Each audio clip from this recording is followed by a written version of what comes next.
ये देखिए दोस्तों, मैसी ट्रैक्टर है, इसकी मेन ऑयल सी लीक कर रही है। अभी इन लोग इसको रिपेयर करेंगे।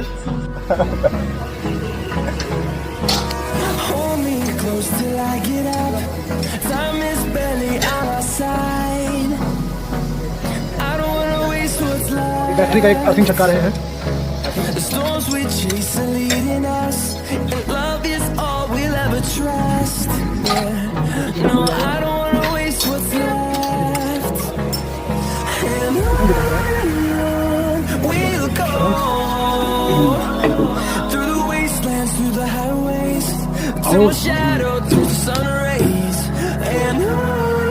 देखिए दोस्तों, जिसको एक यहाँ पे फंसाया जाएगा, जैसे कि एक यहाँ पे फंसा है और एक यहाँ पे फंसा है, ताकि दोनों तरफ से सपोर्ट रहे। अब देखिए जैसे हम इसको उठाएंगे, फिर देखिए अगर उठाने के बाद इसको फंसा देंगे यहाँ पे।